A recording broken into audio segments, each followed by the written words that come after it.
of the word Timbuktu, what comes to your mind? Okay, for some people, of course, they know Timbuktu is a city in Mali, and it's mostly an idiom in English that is used to denote to a place that is far away.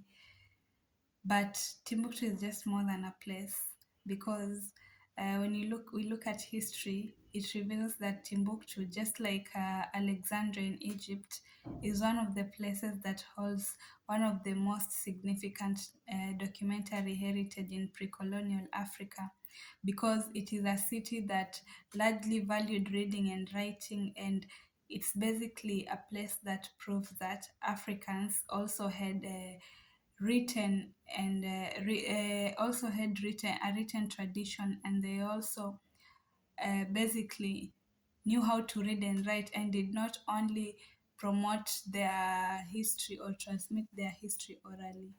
Now we're going to take a brief look into the history of Timbuktu and just try to understand how the city developed and how the reading and writing culture was at the time before colonialism. Now, Timbuktu is a town that was formed in the 10th century. But during this time, the region in which Timbuktu sits right now was occupied by Ghana. There was a Ghanaian empire at the time. So during the time, the period where Timbuktu was formed, it was under Ghana's rulership. But later on, around the 13th century, the Mali Empire took over from Ghana, the Ghanaian Empire, and Timbuktu was now under the Mali Empire, which is now the present-day Mali that we know the country. Yeah. And one of the main reasons that led to the development of Timbuktu as a town was the spread of Islam. Just as Christianity spread in Africa, Islam was also spread in Africa from the Middle East. And as Islam spread from the Middle East, it traveled through the northern parts of Africa, mainly into Timbuktu, which is in Mali. Now, Islam played a major role in the development of Timbuktu as a town, because not only did the spread of Islam support the reading and writing culture or the documentary heritage of the town, there was also trade. Trade also played an important role in promoting the development of Timbuktu as a town. Now, during that period, a lot of the Islamic texts were written in manuscripts and in Arabic language. So for Islam to spread, the text had to be written. So these texts were mainly written in Arabic language, and that was the one of the main things that led to the spread of the literary culture in Timbuktu at the time, because people had to read the text so as to understand the religion in general. So over time, scholars developed in the town, because there were the religious scholars who had to read the religious texts and basically interpret them to the people so that they could understand. So as Islam spread through Timbuktu, the literary culture also spread, because more people began getting interested in reading, in the reading culture, and in reading basically and writing. And writing was mainly conducted in manuscripts. Now, by the 13th century, Timbuktu had become an important city of learning, and it was home to a lot of scholars, most of whom came from other parts of Africa, and others even came from outside the continent. So Timbuktu basically became a hub for scholars by the 13th century, and the city began developing, and most of the people started valuing the reading culture at the time. So eventually, of course, there was the class system whereby we had the lower class people, the middle class, the upper class. Now, eventually, as the upper class people, as they grew richer and richer, reading became one of the things that was viewed as prestigious. So the wealthy people began creating libraries for their families, because if a family was associated with a specific library, it was viewed as being prestigious. So the wealthy people began creating libraries for their families, and they kept manuscripts. Basically, it was just a family library. And these libraries were basically run by the family members, and they'll go around collecting books, collecting manuscripts, and just keeping a collection of of manuscripts on different topics, different things, based on just what the families wanted to store in the libraries. And over time, this reading culture also promoted a book trade, because families started trading books, or buying and selling books, so as to that they will store in their libraries, because the more books a family had, the more prestigious they were viewed. So book trade was also developed at the time. Now Timbuktu continued growing, and also trade also played a major role, because at the time one of the main things that was being traded by the people was gold, slaves, sometimes salt, and books. So people could exchange these products, and the people also, they could exchange them during trade, and slowly the city began flourishing. Now there was one of the Malian rulers who was called Mansa Musa. He's gone down in history as one of the as not even one of the richest. He's gone down in history as the richest man to have ever lived. So there was a time, at this time now, during Mansa Musa's rulership, Timbuktu had really developed. It had really developed into a major trading town and a major scholarly town. So when Mansa Musa went to his pilgrimage in Mecca, he took with him a lot of things, among them gold, slaves. It was a lot of gold, because he took about 15 tons of gold during his pilgrimage to Mecca. And he passed by Timbuktu during his pilgrimage. And as he was going, as he was going to his pilgrimage, he went about distributing gold.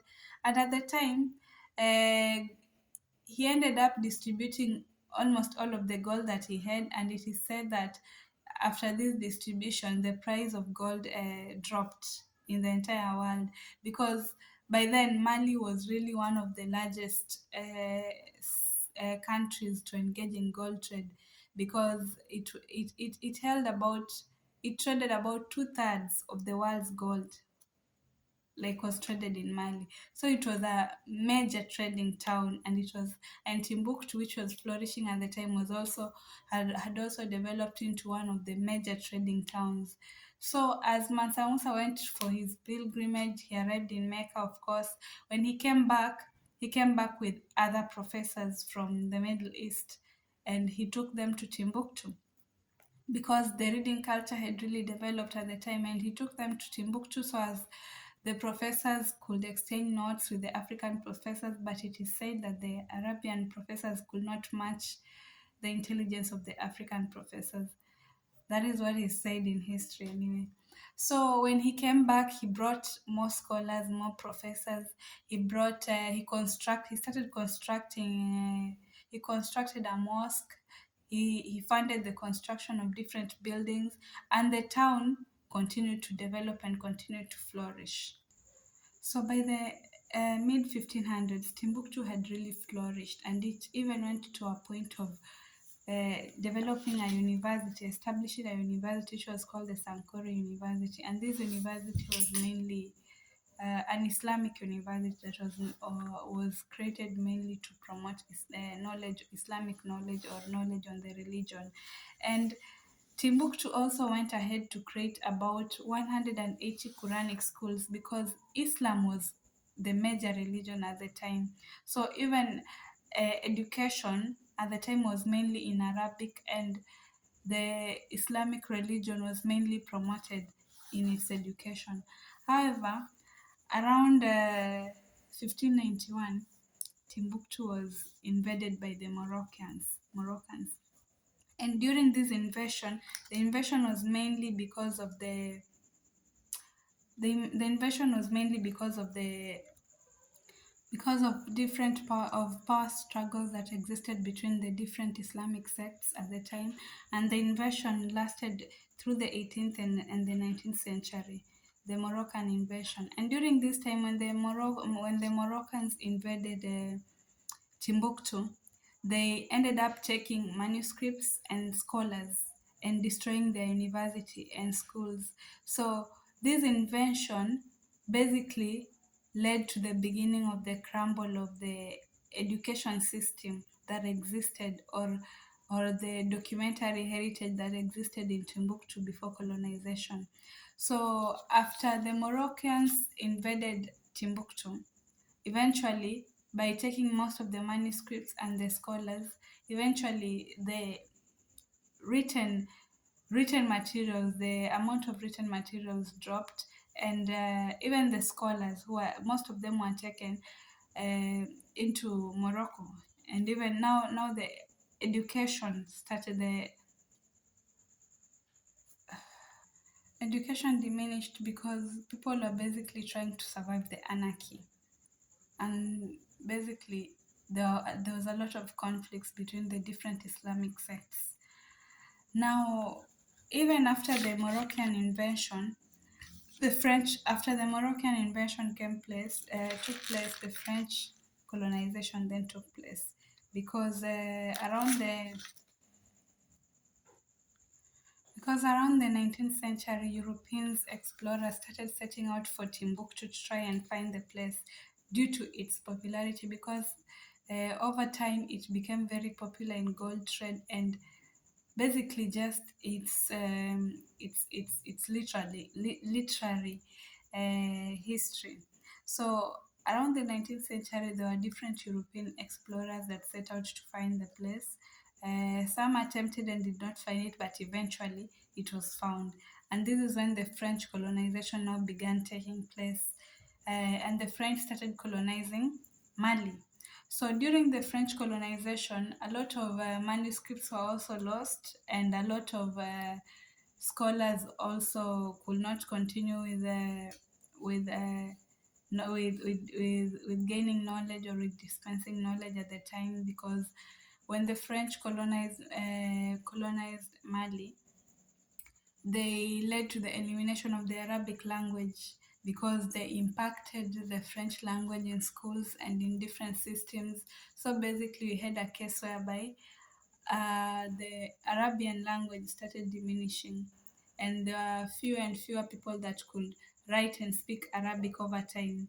And this led to a situation whereby most of the manuscripts that had originally been created could not be interpreted or could not be read by the younger generation, because they did not understand Arabic, they understood French, which was the language of the colonizer.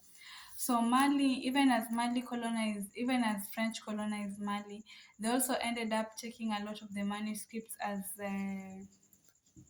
as loot.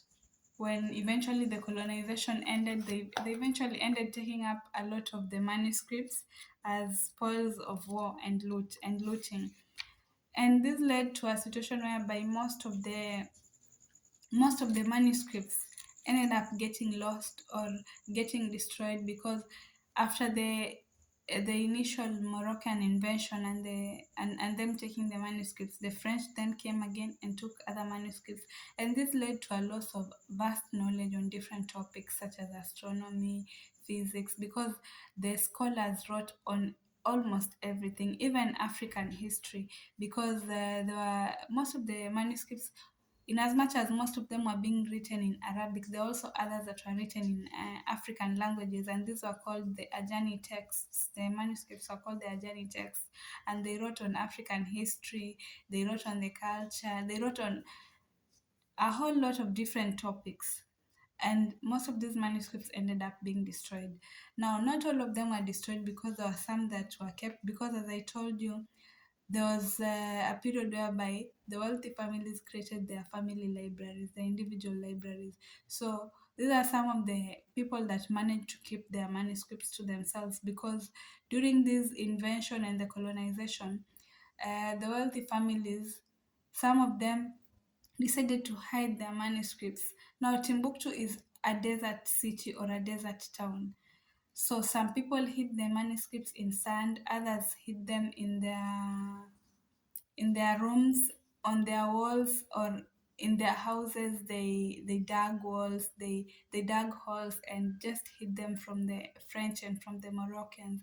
So these are the manuscripts that we have today, the ones that survived. They're the ones that people managed to hide. And in as much as some of them have been recovered, there are a lot that still go undiscovered because people refuse to remove them, because they are still skeptical. They are not sure whether if they remove them, the manuscripts will land in the right hands. People refuse to remove them, but some have been removed, and it is estimated that there is at least 300,000 manuscripts that are known to have existed in the region, which have not been found yet. Of course, the entire number has not been found because so far only a tiny percentage has been recovered, and an even tiny percentage has been translated, because not most people can translate the manuscripts in the language, in the original language in which they were written. However, there's some good news to this, because there are some people who have been willing to, some of the families who kept their manuscripts have been willing to offer them to libraries. And one of the libraries is the Ahmed Baba Institute, which was founded in 1963.